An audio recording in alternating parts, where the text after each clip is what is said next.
Hey guys, today is the 23rd of October. Out here on Keowee again. I think we got 4 in the box, and I've thrown a couple of real small ones back. We're getting into our fall patterns.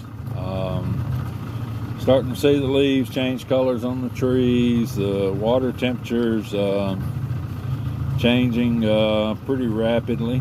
I think we're even here in the middle of the lake. We are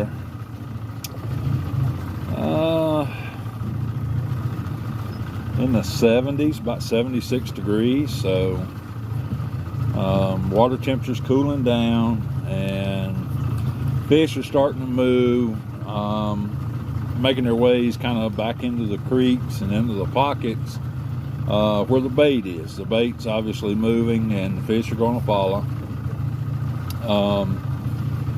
What I'm doing right now today is fishing secondary points in these creeks. In other words, as we start up into a creek channel, I'm fishing the first couple of points in these creek channels. That seems to be where I'm marking the fish.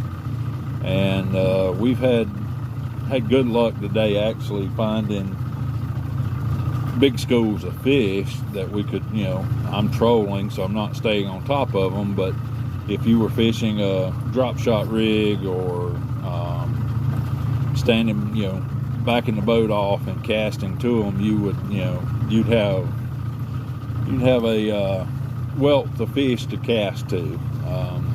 Because I've been on some schools, I'll show in the video here later, I've been on some schools today that look like had 45, 50 fish in them. So that's pretty good. That's pretty good odds for you if you're setting up on them to drop shot or whatever the case may be. Most of them have been in that 20, 23, 24 feet of water range. I'm trolling crankbaits that are running 6 to 9 feet deep over the top of them. I have marked some fish in deeper water. Some better, probably better fish, better arcs. They're down about 22 to 25 feet. I'd have to run a deeper crankbait than what I'm currently running to get down and target those fish. But that wouldn't be, that wouldn't be that big a deal. Just tie on and change the water depth that I'm running the boat in. And the fall pattern, these fish are feeding up for the winter time. Spots are already aggressive. Kentucky spotted bass, that's predominant fish here in Lake Keowee. As the water starts to cool, the threadfin and what few herring are in this lake will begin to move into the creek arms, and as they do that, of course, the bass are going to follow them, and we're going to have fish getting in bigger groups and bigger schools, and that's when you can really have them fantastic days where you catch just numbers and numbers of fish when you find them. Like I said, I have found a couple of schools out here today that were, easily 30 fish in a school. That's a lot of fun when you can find them that way. A little later on in the video, you'll see I'm doing some casting with a crankbait. These crankbaits they're pretty, the smaller crankbaits especially, because the hardware is so small, pretty finicky about when you catch a fish. They may not run true afterwards. And if you're trolling, that's a problem, because your bait will actually get up and corkscrew in the water. It will actually run completely upside down and back right. So you got to make sure they're running pretty true.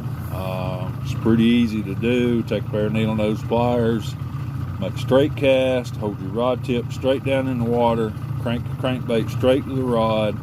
When it's coming back, if it runs to the right, you need to bend it to the left.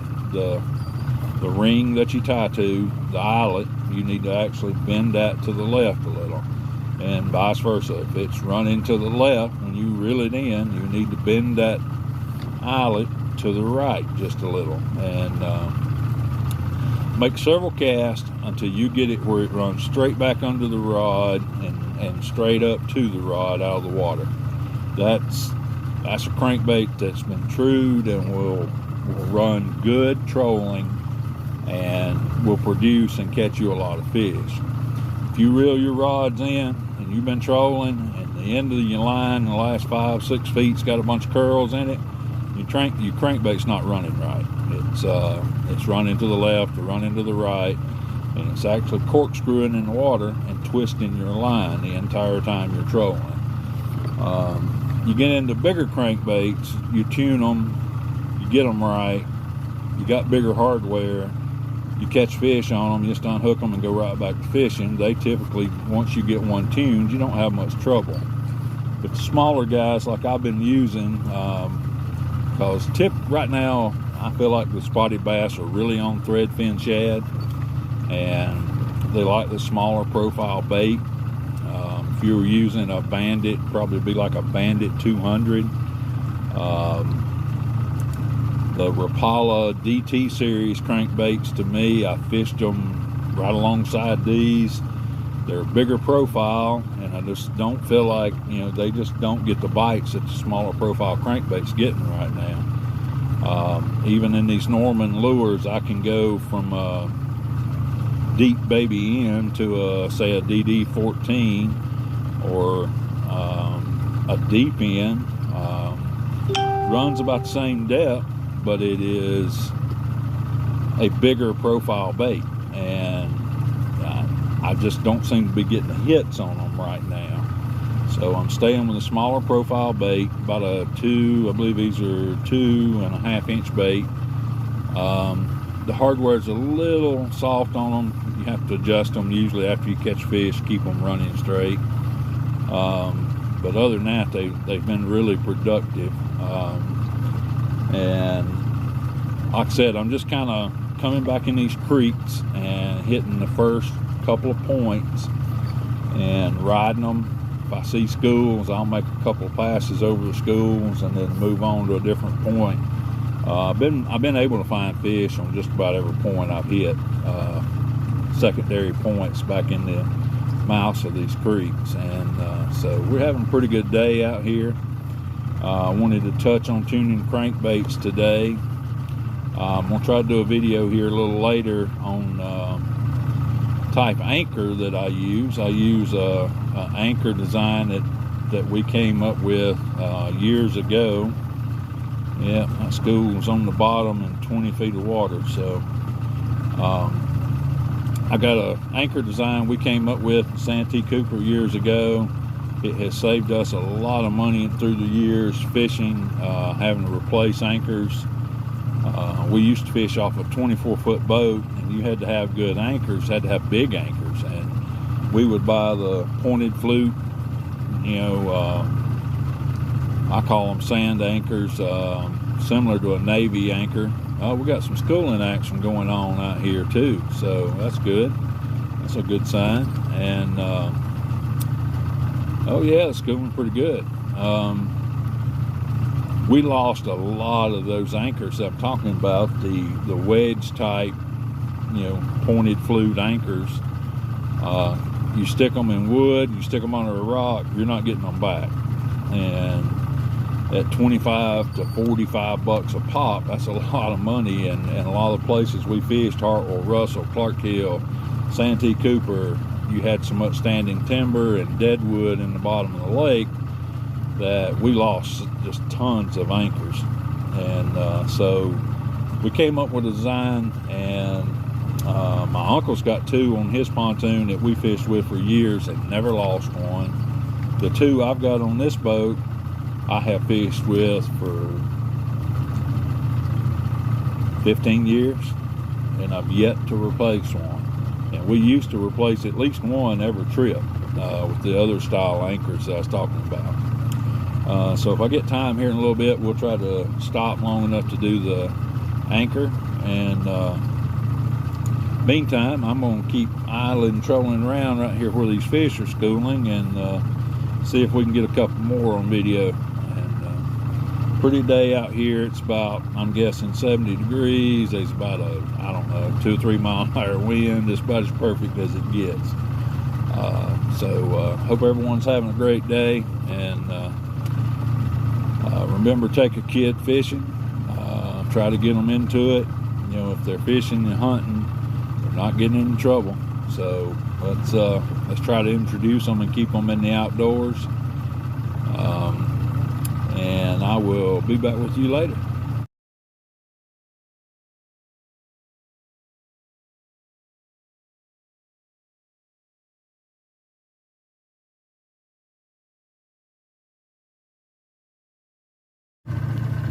All right, right here you can see the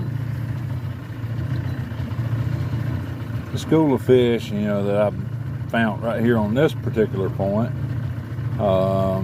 They're 20 to 25 feet of water. They got some bait with them, and you know, just about every time I pass through there, I'm getting hit. So that's another good school of fish I found on a secondary point inside the mouth of a creek.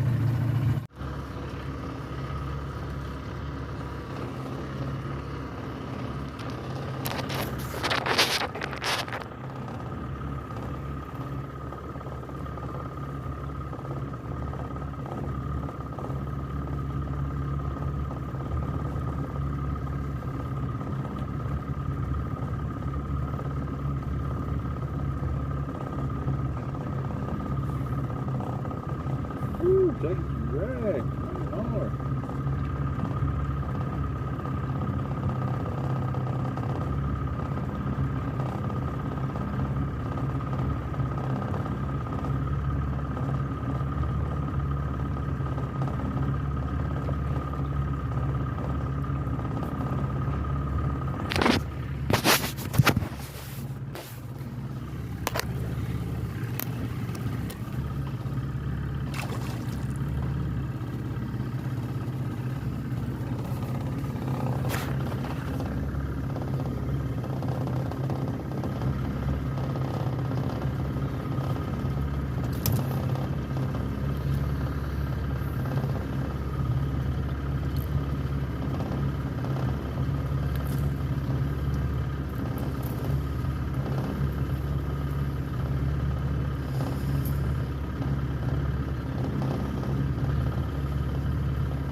It wasn't as big as I thought he was.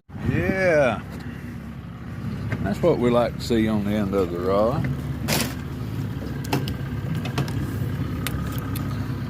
Ooh, that's a good fish.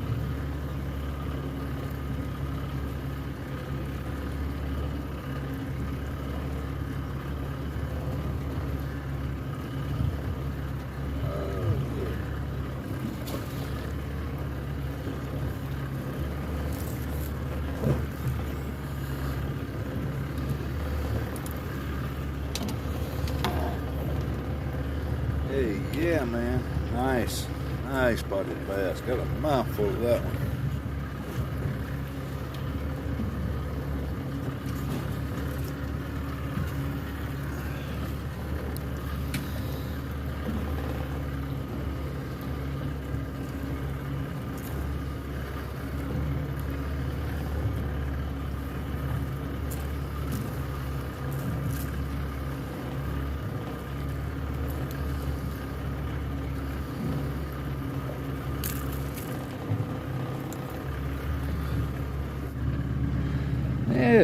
better.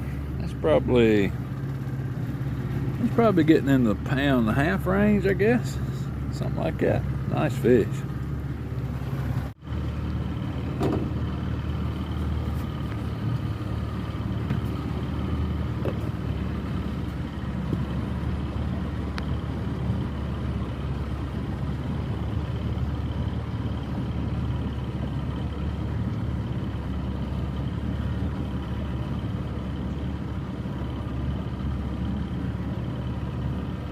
I believe this one's going to be very big.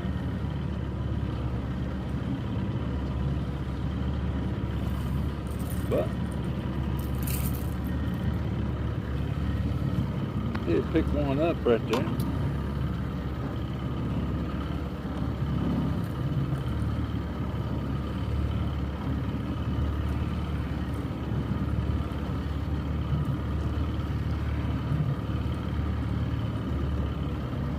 Little fella.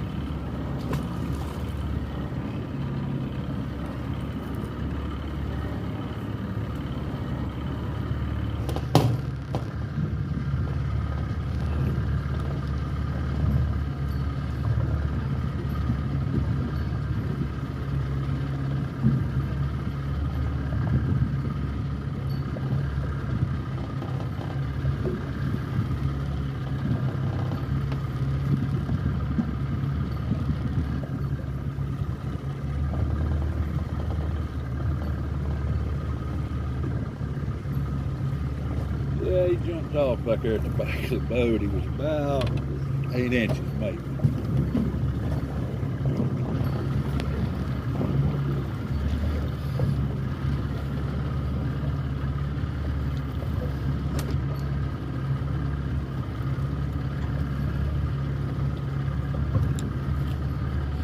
But he showed me my crankbait. I reeled it in, running way to the left. So I'm gonna try to tune it right quick.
Well, I got one rod in, tuned my crankbait,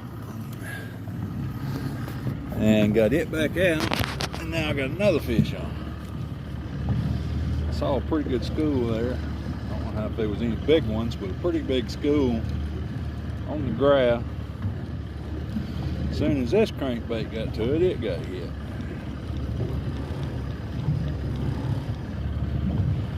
And you know, I believe that fish got on. No, I still feel.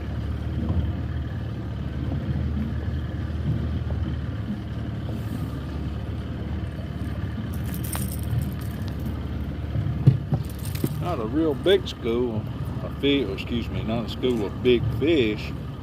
It looked like a big school, but yeah, as you can see, they're pretty active.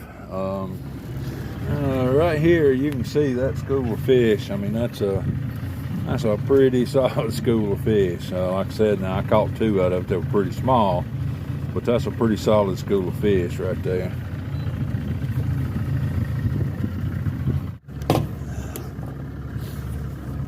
Just barely got the boat back moving. Got in them again. Look like a little better fish.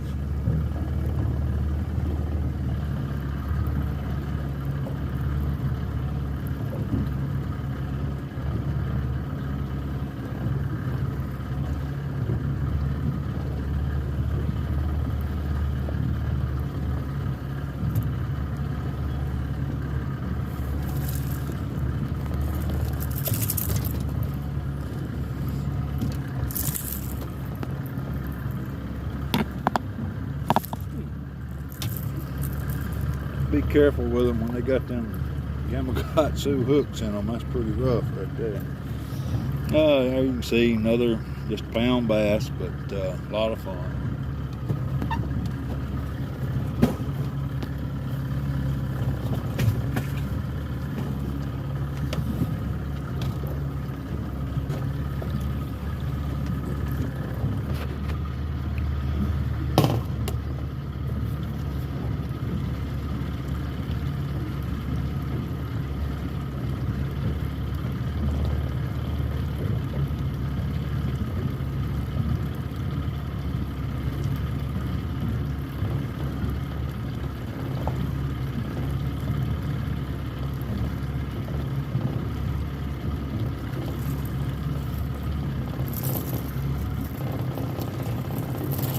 I want to show you guys this. That's what he spit up. You can see they're threadfin shad, and you can see my crankbait that I'm using matches that size really well.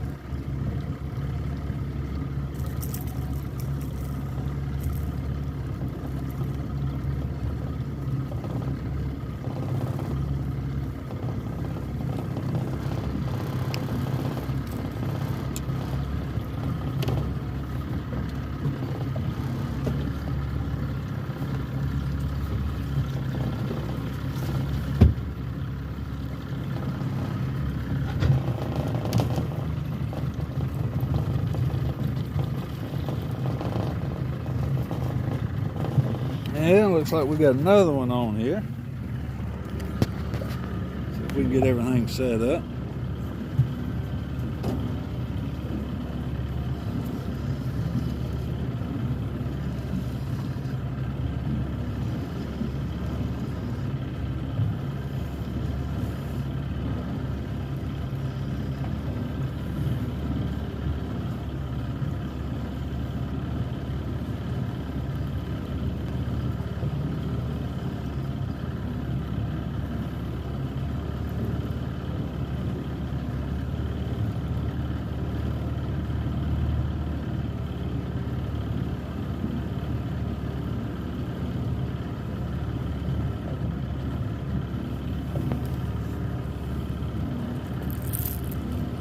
Another one of them little spotted bass.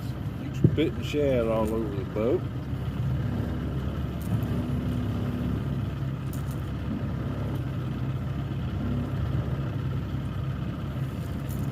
One of these little rascals around today.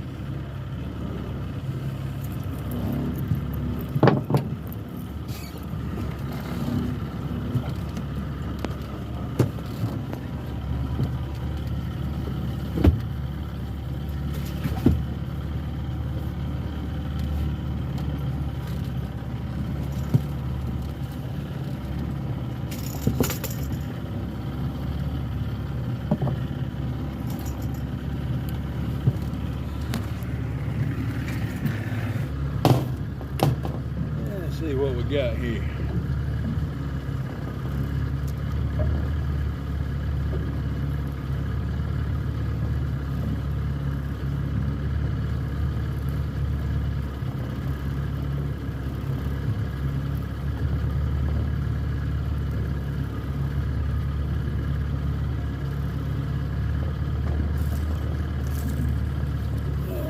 old chasers.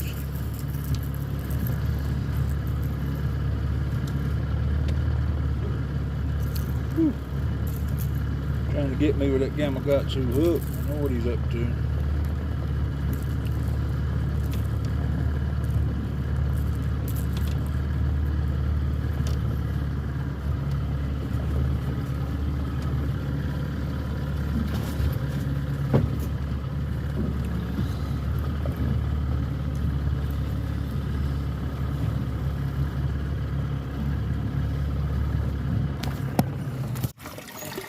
Well, we had a okay day, I guess.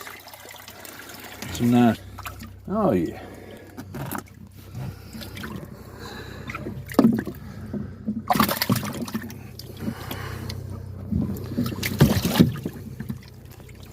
There we got one out on the floor.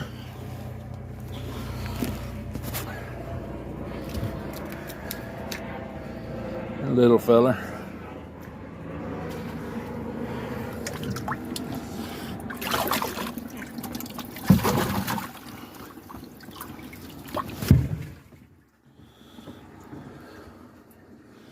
Pretty fish.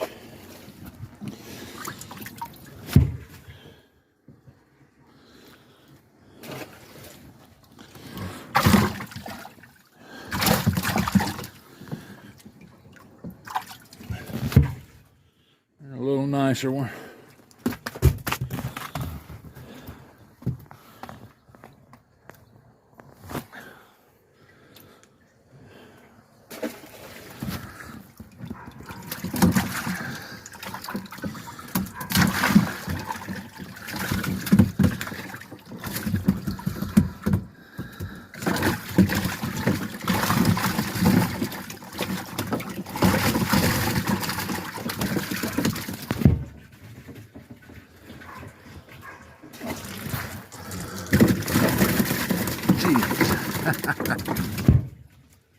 Number 7.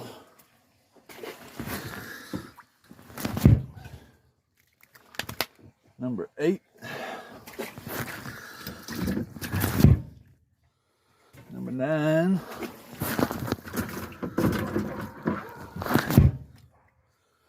And number 10.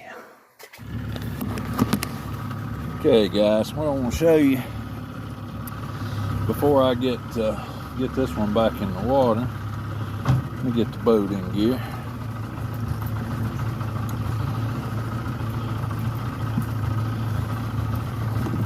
This is the little crankbaits I'm fishing. It's a Bill Norman Deep Baby N. I think they list that as I believe that's a 2 1/4 inch dive, 6 to 9 feet. These come equipped with Gamakatsu hooks, super sharp. You get your hand around them, you're hooked. This one is in a Smoky Joe color.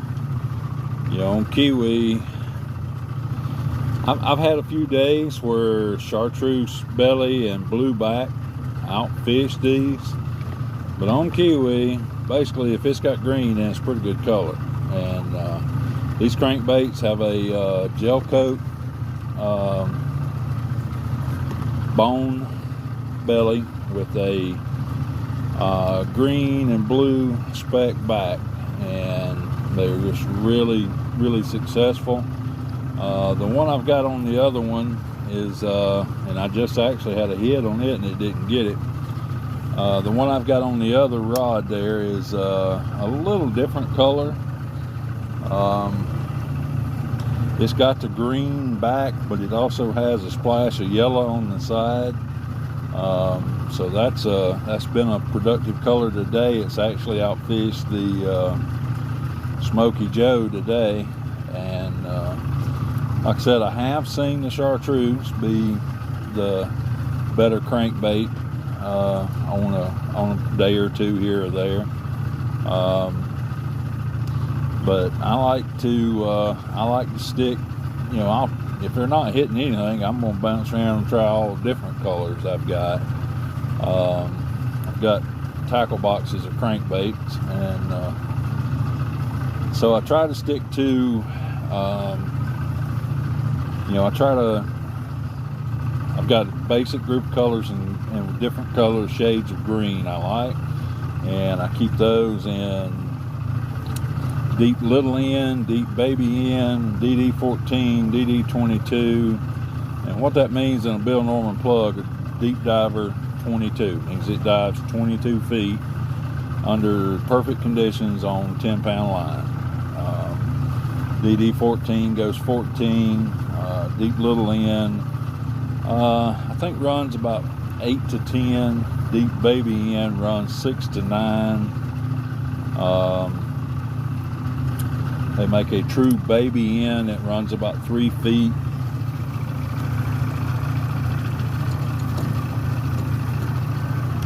But I'm basically marking these fish. Sorry, I had to put that rod back out. I'm marking these fish. I'm running 20 to 30 feet of water, and you'll just come across a school of them that are suspended 15 to 20 feet usually, and they will definitely, when they're schooled up like that and they're active, they will definitely come up and take that crankbait above them. You know, I think a spot, you know, a largemouth likes to ambush his prey. He likes to see it swim right in front of him and take it down. But a spot, especially these open water spots that we've got in Keowee, they are cruising around the lake, looking up, using sunlight, even moonlight at night to their advantage. And when they see these bait schools, they swim up, tear into them. And so we're basically doing the same thing with the crankbaits. You can do the same thing with an Alabama rig. You can do the same thing with spinner baits. I sometimes use the spinner baits that's got 4 or 5 willow leaves on double arms on the spinner bait. I've had good luck with those, trolling them. Anything that you can represent a school of threadfin shad swimming over the top of these fish when they're suspended, they're going to come hit it. And you know, today I've got one pretty solid fish, a couple of decent keepers, and I've caught a pretty good handful of little small fish, 8, 10, maybe 12 inches.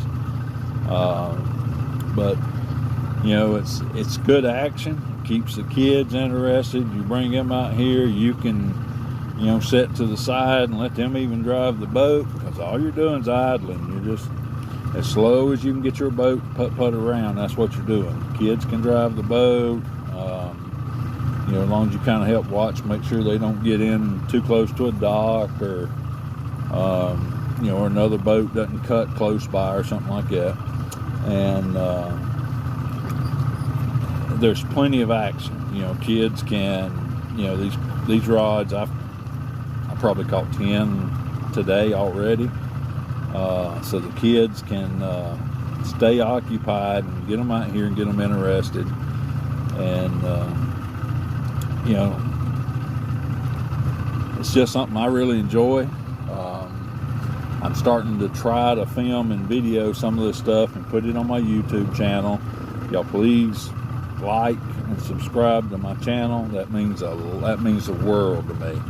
And bear with me. I've got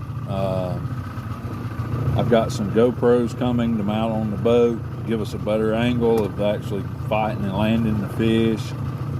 Just hadn't got them yet. Bear with me about editing these videos and making them come out smooth. I'm working on that.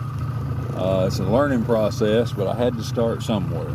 And since I love fishing so much, I just took a phone and started. And so I hope y'all like my channel. I hope you'll subscribe, and you know, I hope you pick up some fishing tips. We're on Keowee again. Today's October 23rd. Air temps probably 72, 74. Water temperature right now is about 76 degrees, and I have seen it as recent as 3 weeks ago. I've seen it in the mid 80s, 83 probably. low 80s, I guess. So the water's cooling down. We're getting into a fall pattern.